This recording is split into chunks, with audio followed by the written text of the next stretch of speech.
Hi, my name is Levi Basa, and today we're going to be talking about the inner workings of the Council for Christian Colleges and Universities. What is their mission? They believe that the Bible is the authoritative and divinely inspired Word of God and is truth. They believe, and their mission is to protect and support and integrate the Word of God into all aspects of educational experience in higher educational institutions. They believe and support the idea that higher education develops students' knowledge and wisdom while growing the student's mind, soul, and spirit. CCCU has 3 pillars of strategic focus. Their first is public advocacy. Their second is professional development and scholarship.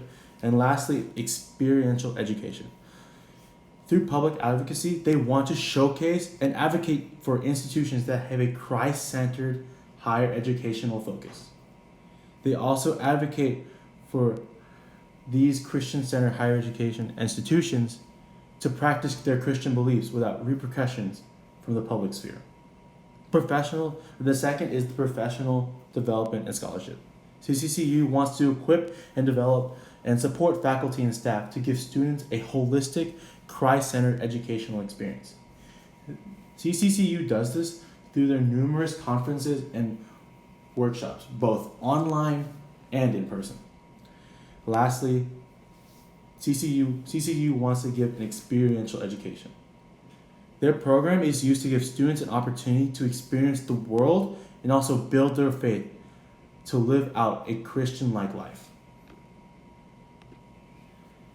Who does CCU serve?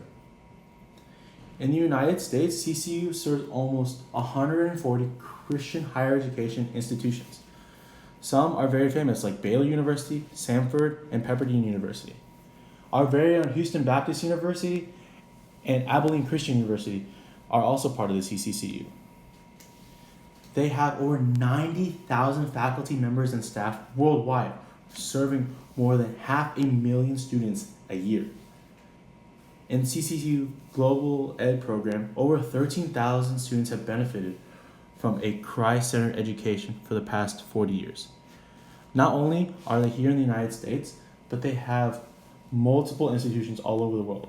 In Australia, to Japan, to Israel, to Uganda, to Zambia, and also to the Republic of Korea, and many more. Some of the resources and services that the CCU offers is their global education program. They also have a database dedicated to help educate institutions on ethnic and racial diversity. Because of the past year during the pandemic and during many of the racial problems that have happened in the past year, they want to educate higher educational institutions in how to serve the ethnic and racial diversity on their campus, and as well as love them and support them during this time. They have many online classes. They have also an insurance consortium. And on the insurance consortium is written by the Sovereign Insurance Group. It provides an enhanced coverage of general liabilities for like earthquakes, business incomes, and sports participant injuries. And they saved in 2019 Christian higher education institutions between $94,000 and $152,000 annually. They also have a career center, where Christian higher education institutions can post jobs, and people in these institutions can look for jobs as well. Right now, there's over 22,500 jobs posted on their site.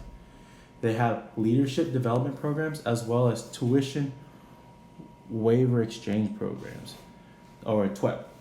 TWEP is for institutions to send one student recommended by 3 in a participating institution by the CCCU to another institution. CCCU's economic impact on national economy. These institutions produce more than $6 billion in total economic output. $2.59 billion comes from institutional capital investments and operations of these institutions, and the other $34.6 billion comes from my alumni earnings that have graduated from these institutions. These colleges and universities also support over 3,400,000 full-time equivalent jobs that generate over $10 billion in tax revenue. Every year, CCCU has an annual report that they send out. In the 2020 and 2021 annual report, it shows that even though COVID-19 was in full effect, CCCU was still able to host 12 major conferences. Most were virtual, and more than 20 webinars. Most of these conferences focused on a range of topics, from engaging in politics with truth and love to navigating gender identity and how to deal with mental health in a Christian higher education institution. CCCU partnered with Prison Fellowship to promote April as a second chance month. 18 CCCU institutions offer educational and professional opportunities to incarcerated or formerly incarcerated individuals. They also developed a new President Institute. This institute is designed for presidents and their spouses in their first or second year as a CCCU affiliated institution. They use this institution to train presidents to use their role as an opportunity to create deep connections with fellow leaders of other institutions, as well as those on campus and students as well. Some other interesting facts that were found. CCCU was given the Robert and Susan Endriga Award for Advancing Racial Harmony, or the Racial Harmony Award, because they helped institute change in many CCCU institutions in the areas of diversity, racial harmony, and reconciliation between the years of 2000 and 2013.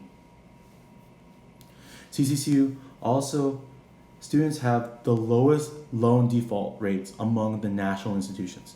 Students in CCCU institutions have a 6.6% default rate compared to the 10.8 national average. In a study also done by CCCU and RAND for their prison education program, they discovered that $1 investment into the prison education program would reduce incarceration costs by $4 to $5 during the first 3 years of post-release incarcerated prisoners. So the CCCU helps both those in higher education, to their staff, to people around the world, to also those who are in prison. I believe that the CCCU is going to continue to grow and have a bigger effect on their mission to connect Christ and the truth of the Bible with higher ed. Thank you for listening. These are my citations, and have a good night.